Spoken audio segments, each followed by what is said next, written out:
Selamat malam Bapak Ibu sekalian. Saya minta maaf karena eh, ketidaktahuan saya.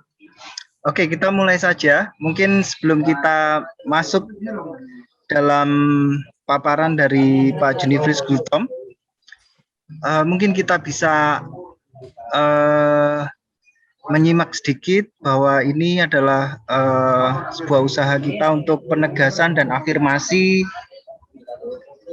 kita, identitas kita sebagai STT yang Sekolah Tinggi Teologi yang berada dalam lingkup Gereja Bethel Indonesia. Nah, mungkin kita langsung saja masuk dalam pemaparan dari Pak Junifrius. Nanti jika Pak Junifrius menghendaki untuk memulai dengan doa, juga kami persilahkan sekaligus kepada Pak Junifrius. Kami persilakan Pak Junifrius. Ada WA itu, ada WA Michael. Oke.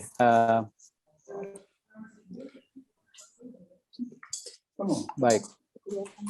Ya, saya kira kita akan buka dalam doa ya. Mohon nanti Pak Michael, saya diingatkan waktu saya berapa lama ya. Maksud saya 5 menit. Oke, Pak. Ya, mari kita berdoa bersama-sama. Bapa di sorga, terima kasih dalam nama Tuhan Yesus Kristus. Kami bersyukur kepada Tuhan untuk sesi yang akan kami mulai ini. Tuhan kiranya menolong kami untuk apa yang kami dengar dan kami coba diskusikan bersama-sama guna kemajuan pekerjaan Tuhan di bidang pendidikan di mana Tuhan percayakan kami. Dalam nama Yesus kami berdoa. Amin. Amin. Pak Junifris, boleh dimunculkan videonya? Video. Oh iya, aduh ampun deh. Aduh ampun. Oke.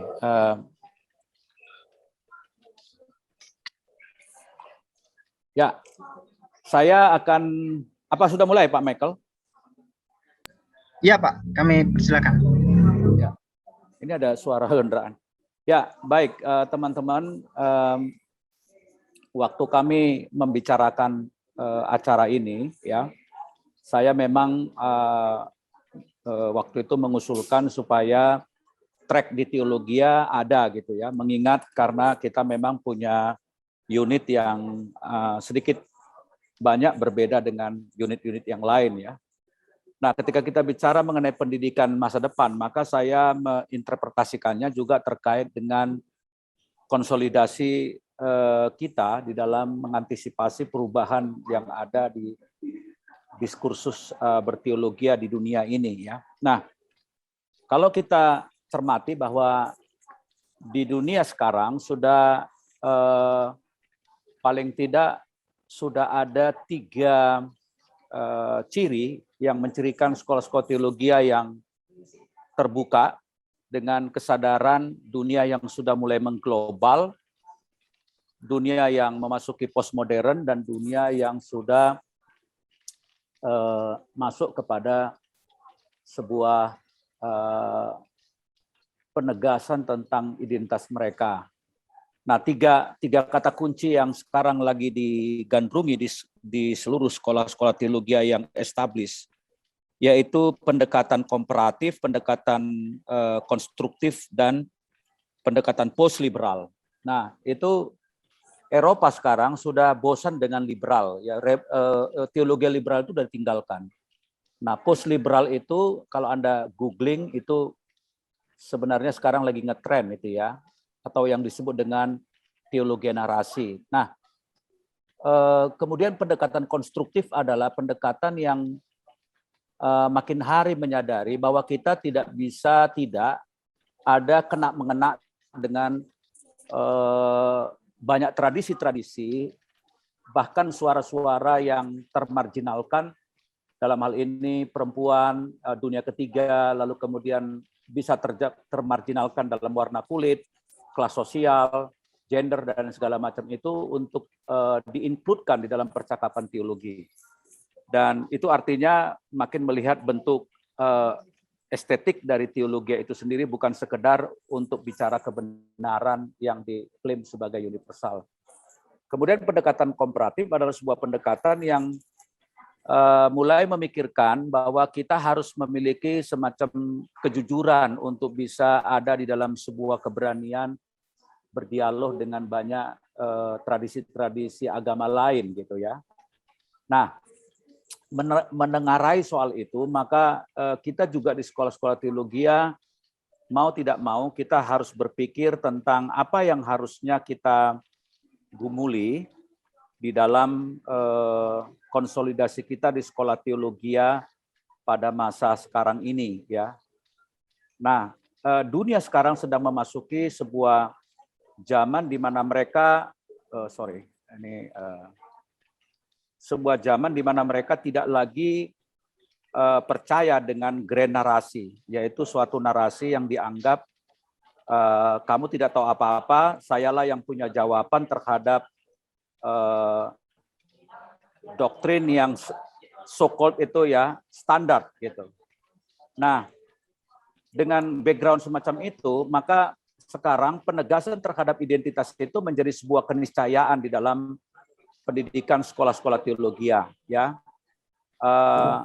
Bukan berarti tidak ada pilihan lain. Memang kalau kita bicara sekolah teologi di dunia ini, kalau memang dia itu didirikan oleh bersama-sama dalam sebuah tradisi yang sama, katakanlah misalnya sekolah STT Abdi Sabda di Medan yang dimiliki oleh beberapa sinode termasuk dari BNKP, lalu GKPS dan segala macam yang tradisi Lutheran, mereka bisa membentuk sebuah identitas mereka. Tapi kalau sekolah-sekolah teologi yang memang dia terbuka untuk sebuah dialog yang lebih luas dari berteologi, maka itu akan juga memberikan kepada mereka semacam platform untuk siapa saja boleh berteologi seperti itu. Nah, kita sebagai sekolah yang konvensional, dalam hal ini bercirikan Bethel, which is kita adalah bagian besar dari Pentakostalisme atau keluarga besar dari Pentakosta, saya mengatakan di kuliah-kuliah saya, siapa sebenarnya yang disebut Pentakosta itu? Ya, when we talk about the Pentakostal, ya siapa mereka? Kan gitu. Nah, maka banyak ahli mengatakan bahwa sekarang jumlah pengikut aliran Pentakosta di dunia, menurut beberapa buku, ada yang mengklaim 525 juta pengikut, ada yang mengatakan 600 juta, whatever, tapi sudah di atas setengah miliar. Lalu siapa mereka ini? Sederhananya adalah 4 kelompok. Pertama adalah Classical Pentecostal. Classical Pentecostal ini adalah yang lahir tahun 1900 atau sebelumnya, kalau memakai patokan Charles Parham ya oke, mau William Seymour ya oke, atau di sekitar situ, itu adalah Pentakosta klasik ya. Lalu kemudian Neo-Pentakostal itu tahun 60-an yang datang dari justru mainline Christianity, kekristenan yang arus utama yang muncul dari justru awal-awalnya dari seorang pimpinan dari episkopal dan kemudian merambah ke Presbyterian, Baptis, bahkan karismatik Katolik ya, Katolik karismatik, itu adalah Neo-Pentakosta tahun 60-an. Dan kemudian tahun 80-an muncul neokarismatik.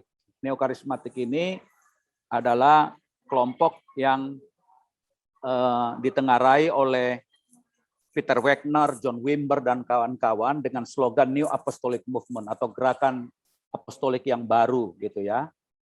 Kemudian di 2000 ke atas itu adalah, saya menyebutnya, dan ini agak jarang di buku-buku, saya memberikan julukan ini post denominasi Christianity, kekristenan post denominasi yang ditengarai oleh gereja-gereja mega church yang tidak mau lagi attach ke sinode-sinode atau denominasi gitu ya, dan dia punya corak yang sangat liquid gitu. Nah, jadi ini yang disebut dengan Pentakostal itu. Jadi betul-betul luas sekali gitu. Nah, oleh karena itu maka teologianya juga mau tidak mau variannya banyak sekali. Tapi di keluarga Bethel Indonesia itu keempat kelompok ini ada. Mereka orang-orang tua seperti Om Yori Tasik, ya Julius Ishak, Tante Oli, itu adalah generasi Pentakosta klasik ya. Tapi ada juga karismatik di dalam kita. Ada juga kelompok yang bahkan nyaris kita mengatakan itu post denominasi dengan memakai istilah community church itu ya, NDC, LCC gitu-gitu, dan sedapat mungkin mereka tidak lagi terlalu pusing dengan logo GBI gitu ya, membuat nama-nama baru dengan spirit yang sangat liquid gitu. Nah, tapi sebagai sekolah teologi yang berbasis teologi yang maksud saya sebagai sinode yang ada dalam keluarga Pentakostal, maka kita perlu ini sekali lagi berupa wacana yang saya lemparkan ini. Tentu saya tidak dalam posisi untuk mengharuskan, memaksa STT-STT kita yang katakanlah punya sejarah dan alasan-alasan tersendiri dalam mendirikan STT di lingkungan mereka. Tapi kalau itu milik sinode mungkin ada jalur komando di mana STT Bethel Indonesia, kemudian STT Bethel Medan, STT Ambon, STT Banjarbaru misalnya, itu memang milik sinode dan dia bisa punya kuasa untuk mengatakan kamu harus begini gitu. Tapi karena ini adalah keluarga persekutuan, kita bersama-sama, ini hanyalah tawaran saya terhadap pentingnya kita mengenali identitas kita, ya. Nah, sebentar saya. Oke. Nah, apa itu? Saya mulai dulu dengan apa fungsi pendidikan teologi sebenarnya. Seorang salah satu penulis buku di buku ini, Pastoral Theology from a Global Perspective, ini buku sudah cukup lama tapi direvisi lagi ya. Salah satu penulisnya orang Indonesia di situ bernama Judo Purwowidakdo. Saya mengutip di buku itu, dia berkata bahwa goal sentral dari pendidikan teologi dan formasi pastoral harusnya adalah memampukan kaum awam dan pendeta-pendeta yang tertakbis atau pendeta-pendeta yang terordain untuk secara terus-menerus melakukan refleksi atas pelayanan mereka dan atas orang-orang yang mereka layani. Perhatikan ya, jadi ini penting sekali nih ya. Jadi goal pendidikan teologi dan formasi pastoral itu memampukan baik kaum awam maupun pendeta untuk secara terus-menerus melakukan refleksi atas pelayanan mereka dan atas orang-orang yang mereka layani. Lalu kemudian kedua, dia katakan the primary challenges ya, atau challenge atau tantangan yang utama bagi seminari-seminari, sekolah Alkitab dan para pendidik Kristen adalah untuk mempersiapkan para pemimpin gereja sebagai teolog praktikal ya, baik itu pendeta maupun para pemimpin awam yang dapat merasakan rasa sakit dari orang-orang dan belajar dari kisah hidup mereka, serta mengajukan pertanyaan-pertanyaan yang bersifat insightful dan juga terbuka untuk menerima bagaimana Allah bekerja ketika itu dilakukan di dalam cara-cara yang menakjubkan atau mensurprising kita. Ya. Kemudian, kalau dari aspek PAK, saya mengutip dari sebuah jurnal yang ditulis oleh Kathleen Kahalan, dia berkata, dan Carol dan kawan-kawan, dia berkata satu dari elemen yang paling unik atau khas dari pendidikan atau pengajaran agama Kristen adalah bahwa mahasiswa tidak secara umum merefleksikan pada praktek pendidikan semata-mata di dalam sesuatu yang bersifat enggak jelas atau abstrak ya. Tapi harusnya mayoritas itu mahasiswa harus terlibat secara konstruktif dan secara reflektif di dalam mempraktekkan pendidikan agama selama masa proses mereka belajar di kelas itu. Ya. Nah, bagaimana dengan konteks Indonesia? Nah, saya mengatakan bahwa kalau kita bicara tentang pendidikan teologi yang konteks Pentakostal di Indonesia, saya akan memulai dari bagaimana STT Bethel Indonesia ini kira-kira 8 tahun lalu kita mencoba dalam rapat pimpinan di puncak pada waktu itu, kita melakukan konsolidasi yang strategis di mana kita merumuskan ulang visi dan misi STT Bethel Indonesia di mana kita waktu itu tidak terlalu ngeh ya dengan identitas kita, maka kita merumuskan ulang, maka sekarang visi pendidikan dan misi pendidikan STT Bethel adalah bernapaskan teologi dan spiritualitas Pentakosta, dan itu diaplikasikan di dalam beberapa aspek. Yang pertama adalah bahwa di dalam kurikulum saya sendiri ikut memasukkan beberapa mata kuliah.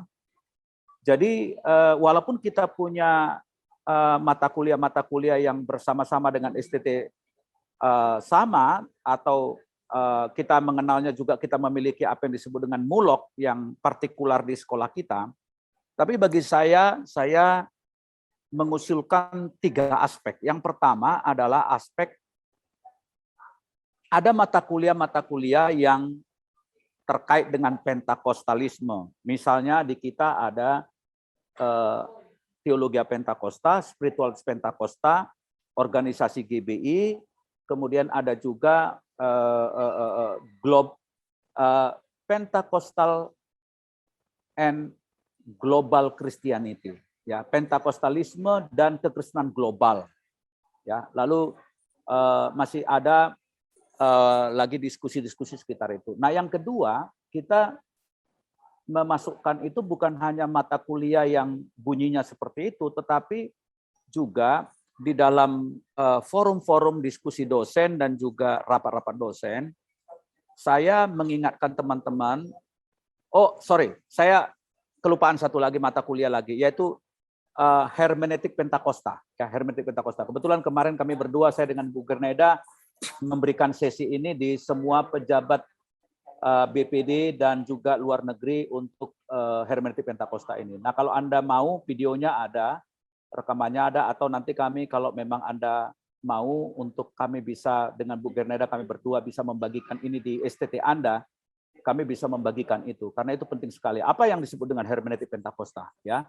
Bahkan saya mengusulkan itu tidak sekali pertemuan, ya, itu ada beberapa sesi. Nah, kembali yang kedua tadi adalah saya mengusulkan kepada teman-teman di STT Bethel Indonesia adalah bahwa sebenarnya bukan hanya mata kuliah itu saja, tetapi lebih kepada ontologinya, yaitu tentang identitasnya, bagaimana seluruh mata kuliah apapun, ya, harus dapat ditambahkan satu bagian di dalam perkuliahan itu, entah itu 3 kali pertemuan terakhir kah atau apa, yang perspektif Pentakosta, baik itu konseling, baik itu pak, baik itu homiletik, baik itu dogma, baik itu apapun mata kuliahnya, karena ini sudah menyangkut ontologinya, jadi mewarnai semua. Nah, selama ini memang kita ini banyak, mengaku dengan jujur, tapi ini di Indonesia ya, kalau di luar negeri sih sudah advance ya.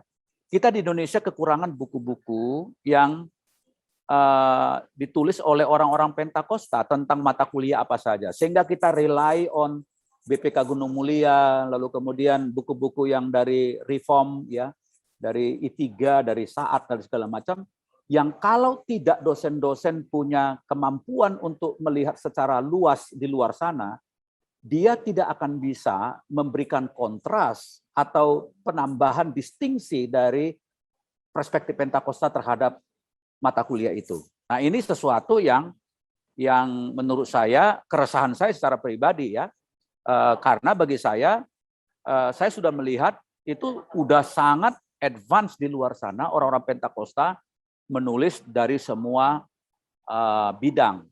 Salah satu adalah Mark Carledge, itu adalah seorang yang sangat hebat di dalam penelitian practical theology dan juga penelitian yang bersifat praktikal ya. Nah, jadi ada keresahan saya secara umum ya terhadap ini karena kita lambat untuk meng-catch up ini ya. Nah, di STT yang liberal sebenarnya, saya memakai kata liberal ini untuk menggampangkan aja, mungkin mereka lebih tidak suka disebut liberal, tapi mereka lebih cocok menyebut mereka lebih terbuka gitu ya, whatever lah, entah seperti Jakarta, Duta Wacana segala macam. Justru kita gampang berdialog dengan. Sorry, mengingatkan waktu Bapak kurang lebih 4 menit lagi. Waduh. Oke. Jadi kita punya problem bahwa kita banyak nggak mumpuni dosen-dosennya. Dan akhirnya kita meneruskan dunia yang terpisah, yaitu dunia yang kita punya sekolah teologi Pentakosta, ibadahnya Pentakosta, kehidupannya Pentakosta, tapi di sekolah teologinya tidak menegaskan identitas itu, ya. Nah, ini yang kita kehilangan momentum dan kita perlu lebih banyak. Nah, kesulitannya adalah saya harus mengatakan di dalam highlight saya ini banyak sekali bukan hanya buku-buku tapi juga banyak dosen-dosen di kita ini yang tidak punya kemampuan membaca buku bahasa Inggris sehingga mereka pikir bahwa tidak ada buku-buku yang bisa kita pakai untuk bahan kuliah. Padahal itu banyak sekali. Sebenarnya saya sudah pernah ketemu dengan pemilik Andi Offset, Pak Gondo. Dia waktu saya khotbah di perusahaan mereka, Pak Gondo Wijoyo itu berkata kepada saya, Pak Gultom, kalau ada buku-buku yang Bapak rekomend kita bisa terjemahkan untuk textbook, tolong info ya gitu ya. Dan saya sudah beri beberapa buku-buku itu supaya diterjemahkan, supaya ada buku teks di kalangan Pentakosta, tapi kok kayaknya lambat ya. Nah, sehingga kita mempunyai alumni nggak mempunyai kemampuan untuk mempertahankan secara teologis mengapa mereka mengembrace teologi dan spiritualitas Pentakosta. Dan kita sekarang nggak bisa dianggap remeh lagi. Kita sudah kekuatan ketiga setelah Protestanisme dan Katolisme. Kita sekarang adalah kekuatan ketiga di dunia yang kita sudah punya kemampuan untuk berdialog secara diskursif dengan kalangan teolog-teolog yang lain gitu ya. Nah, saya ini agak kesulitan ya membagikan ini. Nah, makalah saya sebenarnya ada lengkapnya di website kita yang sudah dibagikan di informasi itu, tetapi sebenarnya titik tolak pengembangan teologi kita itu seperti apa. Tapi menurut Dictionary of Pentecostal and Charismatic Movement ini sebenarnya dikatakan pada generasi keempat ini orang Pentakosta belum menghasilkan literatur teologi substansial ya. Ini pasti dictionary ini yang belum new dia. Berarti ini dia masih harus update ini ya. Tapi dulu katanya memang kita ini hanya menulis traktat dan juga studi-studi yang simple untuk tujuan penginjilan ya. Nah, tapi sekarang sudah maju di luar sana karena nyatanya kita memang orang Pentakosta itu lebih disebut doers daripada thinkers ya. Oke, saya kira saya skip aja ini karena waktu saya nggak ada, tapi saya akan masuk kepada apa sih sebenarnya, kasih saya waktu sedikit untuk menambahkan tentang apa sih yang sebenarnya tentang yang disebut pendidikan teologi Pentakosta. Saya mengutip dari sahabat saya, seorang profesor di Asia Pacific Theology Seminary yang baru meninggal, Teresa Chai, yang pernah saya undang mengajar di kita. Dia mengatakan bahwa education Pentakosta, pendidikan Pentakosta adalah passionate for God, dan juga dia mengejar keintiman dengan Tuhan Yesus dalam persekutuan dengan Roh Kudus. Kemudian pendidikan Pentakosta bertujuan terhadap kepenuhan dari Roh Kudus dalam hidup para mahasiswa, dan berusaha untuk suatu ketergantungan yang radikal kepada Roh Kudus, baik itu di dalam maupun di luar. Kemudian pendidikan Pentakosta berakar pada doktrin Alkitab yang sangat kuat, tapi juga mengembangkan suatu worldview dan juga lifestyle yang mengenai kesucian, lalu konsisten dengan pengajaran firman.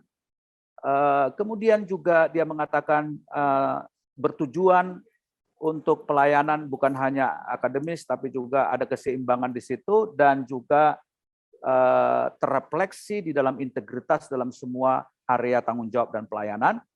Kemudian bersifat dinamis, kritikal, kreatif, juga sekaligus aware dengan isu-isu kontemporer yang membawa dampak kepada dunia dan lingkungan di sekitar kita, dan juga berbicara kebenaran dalam kasih, serta ini yang penting juga ya, pendidikan Pentakosta juga secara misiologis itu include ya. Kemudian sedikit lagi Grant McClung mengatakan pendidikan Pentakostal itu ciri-cirinya adalah bersifat experiential. Kita adalah kelompok yang dikenal dengan encounter ya, perjumpaan, teologi intimacy, lalu teologi yang dipenuhi roh ya, dan seterusnya, kesaksian. Jadi kita orang-orang experiential tetapi juga relasional. Kemudian juga secara biblical kita tidak usah diragukan lagi, kita adalah kelompok yang menjunjung tinggi inspirasi terhadap Alkitab, tetapi juga kita ada semacam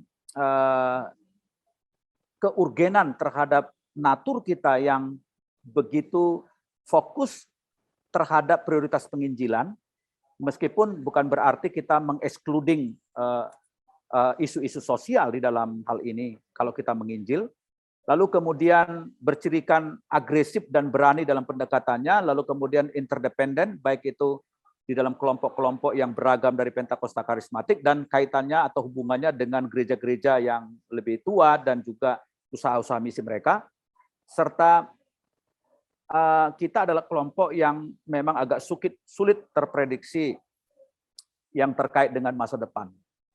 Nah, ini saya skip, aduh nggak ada waktu saya ya. Nah, penutup aja lah, saya mau PowerPoint ini sama bahan saya bisa dibaca aja nanti karena waktu saya sudah habis.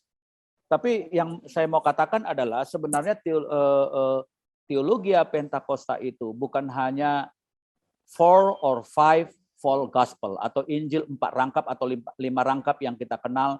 Jesus is a savior, ya, Yesus juru selamat, Yesus sebagai pembaptis, Yesus sebagai penyuci, Yesus sebagai penyembuh, dan Yesus sebagai raja yang akan datang. Bukan hanya itu, bukan hanya juga berpusat kepada baptisan Roh Kudus yang berbahasa-bahasa lidah, tetapi juga sudah makin maju ke depan di mana kita sudah mampu di dalam diskursus mengkaitkan semuanya. Dan saya akan memberikan contoh beberapa buku-buku ini yang dikeluarkan oleh kelompok Amos Yong, Mark Carledge ya ini ya. Ini contoh-contoh dari buku yang sudah dikeluarkan, yang saya berharap ini ada publisher yang menerjemahkan ini.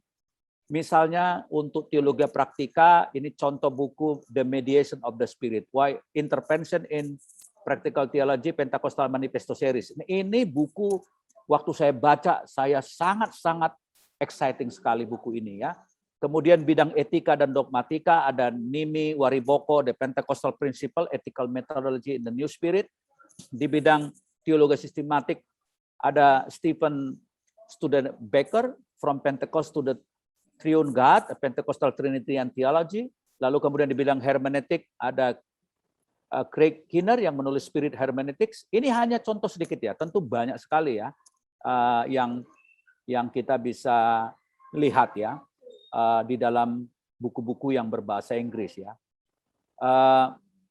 Itu saja barangkali yang saya mau katakan, bahwa kita harus sadar bahwa sekarang adalah momentum postmodern di mana suara-suara kita yang dulu termarginalkan, orang Pentakosta tahu apa sih, itu teologinya nggak standar ya gitu. Sekarang sudah nggak lagi, kita sudah mempunyai kemampuan untuk bersama-sama membawa perspektif kita di meja perundingan dan percakapan teologi ya. Tuhan memberkati kita. Ya, terima kasih untuk pemaparannya Pak Gautam. Pak Gautam, ini tadi saya diberitahu oleh panitia masih ada toleransi waktu hingga 7.35. Jika Pak Junifrius ada sesuatu yang masih tidak disampaikan, boleh silakan Pak. Atau nanti kita beralih ya. ke Pak. Oke, jadi menurut saya sekarang dunia saja sudah tidak bisa lagi. Anda tidak bisa menilai from the point of nowhere. Ya, jadi sekarang ini kadang-kadang saya suka heran kalau ada orang nulis skripsi atau tesis atau disertasi, ya, dia mengatakan analisa kritis Alkitabiah. What do you mean Alkitabiah? Ya, kadang-kadang ada orang mengatakan Alkitabiah, tapi sebenarnya dia berkata apa? Tafsir sebenarnya, karena tidak ada yang disebut Alkitabiah, itu nggak ada. Kalau itu diartikan mengatasi semuanya, karena dia berkata kami harus kembali kepada Alkitab aja. Pertanyaannya, apakah yang lain pakai primbon? Yang lain pakai Al-Quran? Semua juga pakai Alkitab. Jadi ini soal lensa hermeneutik sebenarnya. Jadi, nah, terus kemudian sekarang itu justru yang lagi berkembang itu adalah studi semacam fenomenologi yang melihat sebuah fenomena dan perspektif. Nah, perspektif ini Anda bisa membawa perspektif Pentakosta itu untuk isu apa saja. Dan kebenaran yang ada di situ lebih bersifat inherent.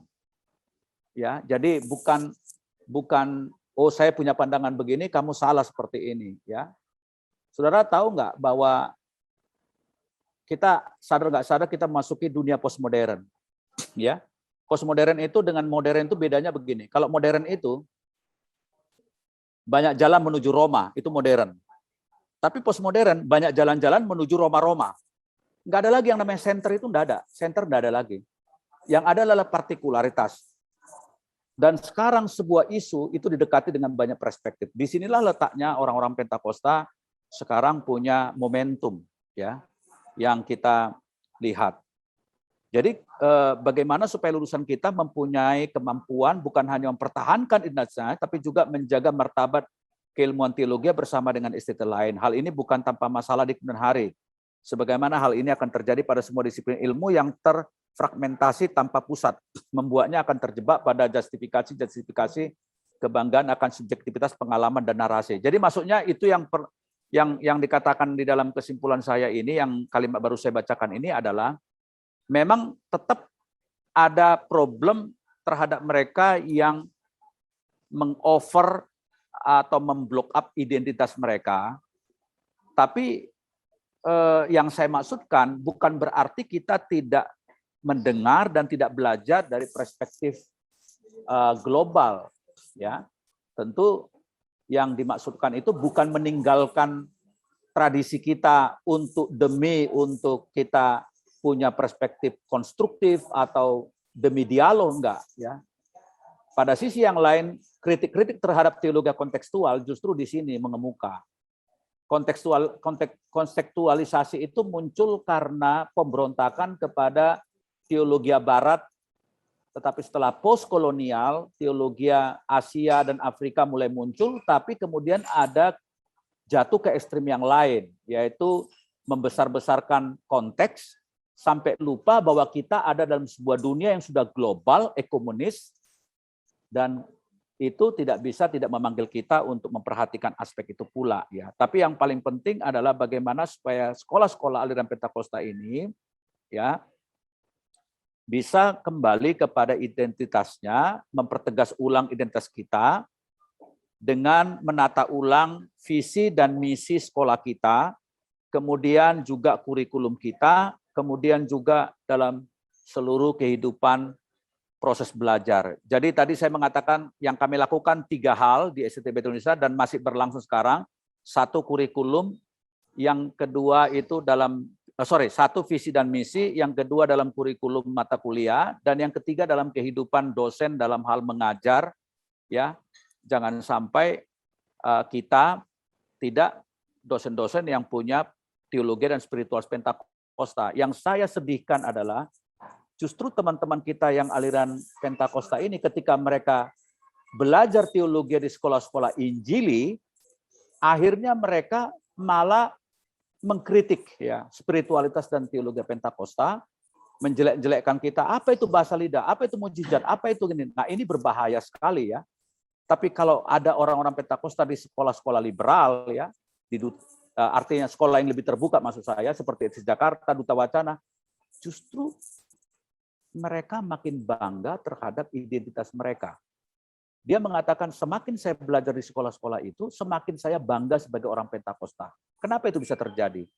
Karena sekolah-sekolah yang liberal itu, tanda petik, sudah sampai kepada post liberal. Mereka sudah sampai kepada tahap bahwa tidak ada seorang pun yang mendominasi percakapan.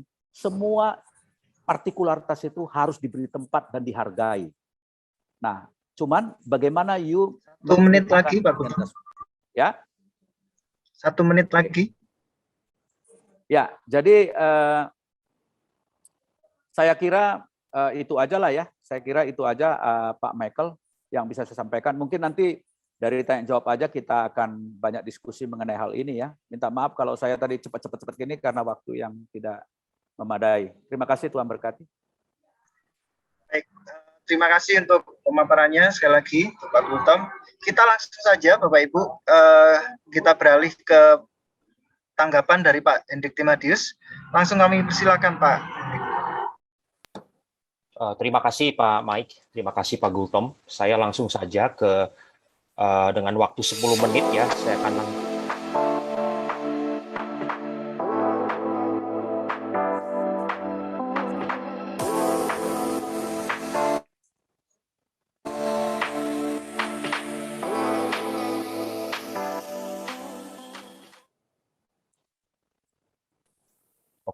saya akan langsung share materi tanggapan saya terhadap pemaparan Pak Gultom yang menurut saya sangat penting, sangat bagus ini ya.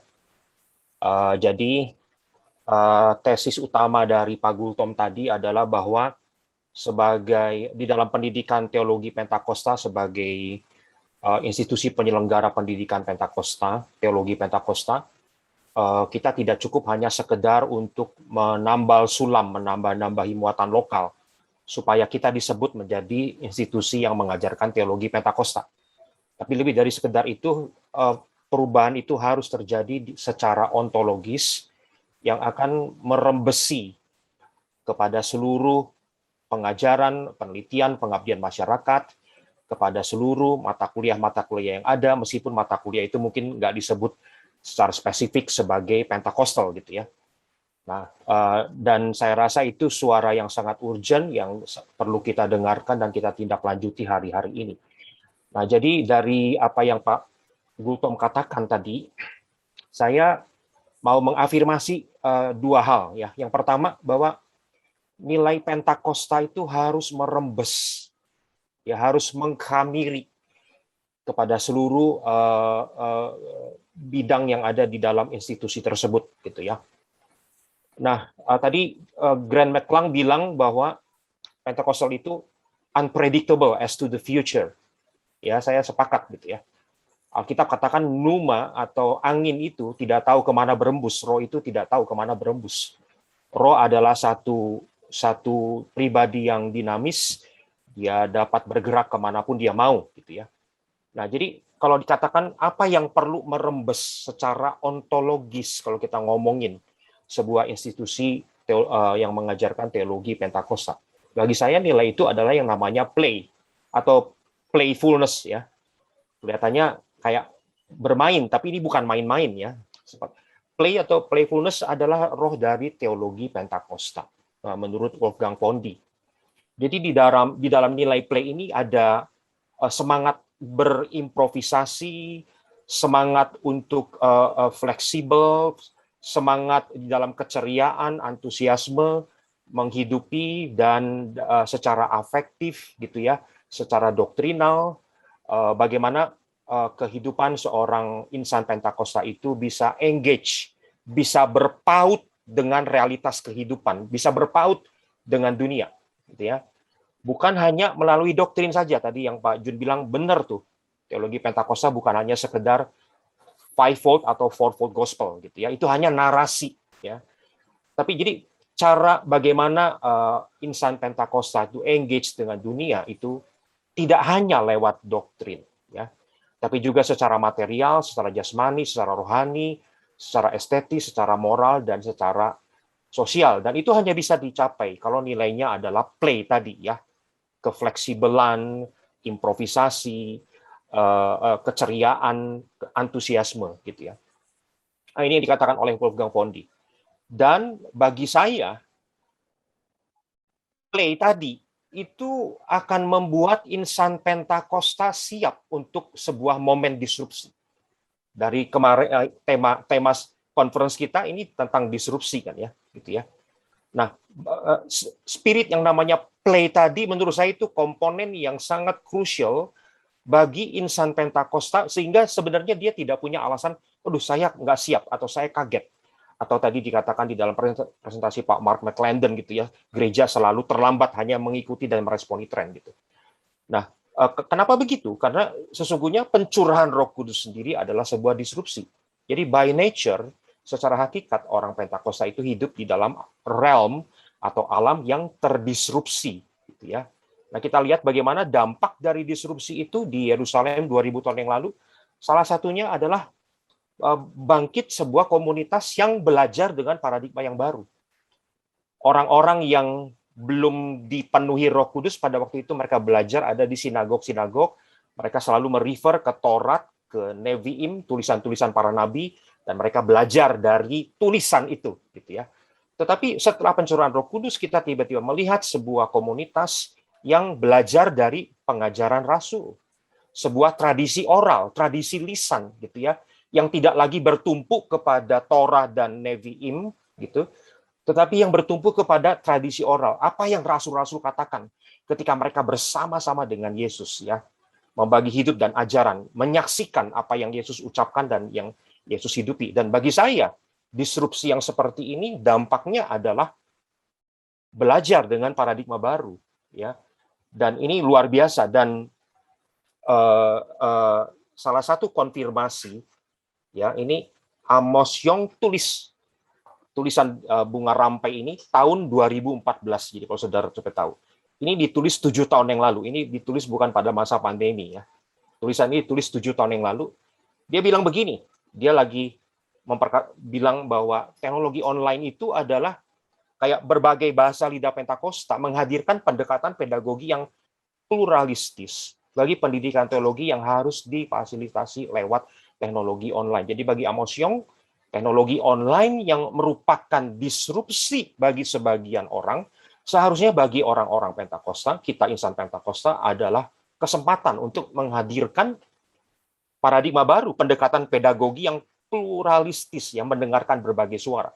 Dengan teknologi online ini kita punya pintu yang terbuka lebar untuk mendengarkan polifoni, ya, bukan hanya simfoni tapi polifoni, berbagai suara di dalam pembelajaran dan di dalam kehidupan kita sebagai insan Pentakosta. Jadi saya tutup ini tanggapan saya terhadap pemaparan Pak Jun, 2 hal, ya. Yang pertama itu secara ontologis, the spirit of play itu yang perlu merembesi, ya, seluruh keberadaan institusi teologi yang mengajarkan teologi Pentakosta, dan the spirit of play itu yang membuat institusi kita siap untuk berada di dalam momen disrupsi ini. Saya mau kaitkan dengan teknologi. Saya membayangkan teknologi artificial intelligence, kalau itu terjadi di masa kakek Pentakosta, ya, awal abad 20 lahir, pasti artificial intelligence akan disebut roh jahat. Ini evil spirit, gitu ya. Kok ada mesin yang bisa berperilaku seperti manusia, gitu. Teknologi augmented reality, gitu ya, yang sekarang kita lihat sekarang. Kalau itu lahir di masa Pentakosta awal di abad 20, pasti itu akan disebut sebagai sebuah candu yang akan membuat generasi muda akan terhanyut, gitu ya. Nah, jadi kita bersyukur kita ada di momen ini, dan mari kita menghidupi secara ontologis nilai-nilai Pentakosta lewat the spirit of play. Kita ada di posisi yang tepat untuk meresponi yang namanya disrupsi ini. Saya rasa demikian. Terima kasih untuk kesempatan ini. Baik, terima kasih Pak Hendrik Timotius untuk tanggapannya. Kami mengapresiasi untuk Pak Junifrius dan Pak Hendrik. Oke, kita masuk dalam sesi tanya jawab, Bapak Ibu. Kita membuka ruang untuk Bapak Ibu bisa bertanya langsung, Bapak Ibu bisa raise hand, dan sembari kita menunggu Bapak Ibu untuk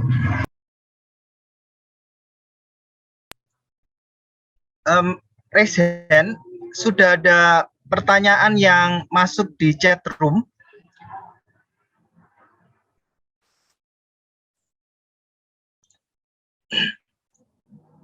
Dari Pak Freddy Simanjuntak, bertanya, mohon penjelasan dalam penyusunan teologi Pentakosta sebenarnya agak tumpang tindih. Karena Pentakosta kan nggak tiba-tiba ada, tapi merupakan masih bagian dari aliran-aliran gereja yang terdahulu, termasuk Protestan, Katolik, dan lain-lain. Untuk mengembangkan teologi Pentakosta yang khas, belum ada landasan yang nyata secara epistemologi. Bagaimana kira-kira Pak Junifrius memahami ini sebelum kita lebih jauh mengembangkan kurikulum yang bercirikan Pentakosta? Silakan Pak Junifrius. Ya, terima kasih untuk pertanyaan ini. Kalau dibilang belum ada secara landasan epistemologi, sudah ada, cuman di kita di Indonesia yang belum aware aja. Jadi begini, betul bahwa bukan hanya teologi Pentakosta, tapi kalau kita bicara Pentakostalisme bukanlah berarti saya setuju bahwa kita bukan ada tiba-tiba, betul ya. Nah sekarang kemana kita menarik akar sejarah kita ya? Memang saya boleh mengatakan yang paling ujung yang bisa kita tarik sejarah Pentakosta, yang paling ujungnya adalah Kamar Loteng, Kisah Rasul pasal 2 tentunya ya, bukan Azusa Street ya. Nah, tapi Kamar Loteng. Tapi kalau kita mau menambahkan lagi yang lebih terkini dari Kamar Loteng, saya merasa, tapi ini saya boleh di-challenge ya, statement saya ini boleh ditantang ya. Saya merasa bahwa keluarga besar Pentakostalisme itu tidak punya ikatan emosi, movement atau gerakan yang besar atau mayoritas kepada gerakan Martin Luther ya. Maka kalaupun paling terujung yang bisa kita tarik sejarah kita lebih dekat dengan gerakan pietisme dan gerakan gerakan John Wesley bersaudara yang melahirkan metodisme ya. Kalaupun saya boleh memakai patokan waktu itu paling ke sana gitu. Maka kita tidak terlalu saya secara pribadi kita tidak terlalu mempunyai beban secara sola scriptura. Nah, ini kan beban sola scriptura inilah yang mengakibatkan mengapa orang-orang Injili itu hitam putih. Ya, kalau kamu nggak seperti ini, kamu sesat. Kalau nggak seperti ini, kamu tidak di pihak saya. Nah, itu kan selalu warnanya seperti itu ya. Tapi kita lebih kepada prima scriptura. Saya memakai istilah ini meminjam dari istilah Amos Yong ya. Prima scriptura itu menghargai Alkitab iya, dan itu no doubt about that. Tapi juga kita memiliki tempat pengalaman itu menjadi sesuatu yang sangat kita hargai. Saya mengatakan di kuliah-kuliah saya hermeneutik Pentakosta, salah satu bentuk dari hermeneutik Pentakosta adalah bukan hanya bagaimana teks itu ya berbicara kepada pengalaman kita, tapi bagaimana pengalaman kita sebagai orang Pentakosta, pengalaman di sini bisa secara korporat dalam hal ini gereja maupun pengalaman bersifat individual itu mewarnai atau menjadi lensa worldview kita di dalam melihat teks Alkitab. Itu berpengaruh sekali. Maka sekarang dikembangkan pendekatan-pendekatan tafsir yang afektif ya. Jadi kita jangan dibilang nggak pakai otak atau orang Pentakosta nggak pakai rasio, enggak. Cuman banyak orang lupa bahwa dunia kedokteran pun, dunia psikologi pun, dunia modern pun mengakui bahwa struktur berpikir manusia itu bukan hanya kalkulatif kuantitatif, tapi juga affective way of thinking atau affective way of reasoning, di mana ada imajinasi yang tadi dikatakan oleh Pak Hendrik Timotius meminjam istilah Fonde yaitu teologia play tadi, itu berangkat dari asumsi-asumsi yang bersifat bagian fakulti yang afektif ini, atau yang disebut dengan kalau kita itu adalah ortodoksi itu ajaran, ortopati itu adalah afeksi, ortopraksis itu adalah tindakan-tindakan nyata dari berteologi di dalam konteks. Nah, jadi menurut saya bukan berarti kita tidak menghargai teologi-teologi yang dimana kita ada bersama-sama dengan komunitas orang percaya. Makanya saya katakan tadi di akhir, saya setuju dengan pertanyaan Bapak tadi, saya mengatakan di akhir bukan berarti lalu karena kita bangga dengan identitas kita sehingga kita lupa bahwa sekarang dunia teologi sudah masuk ke ranah constructive approach to theology. Ini ahlinya adalah Veli Marty Kakainen, dia punya ambisius project terhadap buku-buku itu dan sudah seri yang kelima, bukunya tebal-tebal ya dari berbagai tema-tema mengenai Roh Kudus, mengenai keselamatan, bahkan mengenai ekologi. Itu tebal-tebal bukunya, saya ada beberapa buku dia itu, sudah lebih pendekatannya udah konstruktif. Nah pendekatan konstruktif itu, orang Veli Marty Kakainen, orang Pentakosta, dia profesor di Fuller, dia sangat bangga sebagai orang Pentakosta, tetapi pendekatan konstruktifnya itu untuk selangkah lagi lebih maju, di mana untuk mendekati sebuah isu itu dia membutuhkan untuk belajar dari banyak perspektif. Jadi Katolik, Protestan, segala macam. Maka yang mau saya katakan adalah, kritik saya sebenarnya Pak adalah begini. Istilah reafirmasi identitas kita sebenarnya adalah untuk memanggil pulang bahwa kita ini orang Pentakosta harus bangga dan confidence dengan teologi dan spiritualitas kita. Namun pada saat yang sama panggilan kita juga bersifat ekumenis dan global. Nah, itu saya akan highlight hal itu sangat penting ya. Maka saya boleh mengatakan bahwa yang saya khawatirkan itu justru kita belum sampai ke tahap yang kedua ini, konstruktif dan global ini, tapi malah kehilangan pijakan kita dan identitas kita. Bahkan kita malu, nggak confidence dengan teologi Pentakosta. Lalu kemudian malah kita di sekolah teologi kita ada dosen yang mengkritik. Bukan berarti kita anti kritik, bukan ya. Tetapi kalau kita spiritnya punya, katakanlah, aware dengan apa yang terjadi di luar sana, sekarang bukan zamannya lagi, kamu salah, aku benar. Pokoknya kamu nggak tahu apa-apa gitu. Bukan lagi zamannya itu, ya. Dan saya menjawab ini dengan kalimat penutup begini. Kalau Anda melihat persidangan kopi bersianida waktu itu, ya, menurut saya, siapa itu namanya itu, saya lupa nama tersangkanya itu, ya. Menurut saya pada kasus membunuh orang dengan kopi bersianida itulah, menurut saya nih ya, itulah pertama sekali pengadilan postmodern di Indonesia menurut saya. Kenapa? Dulu untuk membuktikan sebuah kasus, you cuma cukup bawa jaksa, lalu kemudian bukti-bukti ini ada foto, ada video, whatever gitu. Tapi waktu kopi bersianida, ada ahli forensik, ada ahli racun, ahli mimik, ada digital forensik, ada ahli ini, ahli ini. Kenapa? Karena we cannot grasp whole truth. Kita nggak bisa merangkul semua kebenaran. Jadi dibawa semua perspektifnya psikologi gimana, perspektif digital forensik seperti apa, forensik sendiri ada dan segala macam itu ya. Nah, jadi artinya kita mendapat momentum nih, ya, mendapat momentum. Dan ingat, 65 tahun umurnya PGI tidak pernah Komisi Teologi itu atau think tank itu dari orang Pentakosta anggotanya, nggak pernah. Baru 6 tahun yang lalu mereka mengangkat saya menjadi salah satu dari 9 anggota Komisi Teologi di PGI yang kita tahu bahwa disitulah gudangnya untuk semua keputusan-keputusan teologi MPH-nya PGI itu tidak akan keluar kalau tidak kami godok gitu.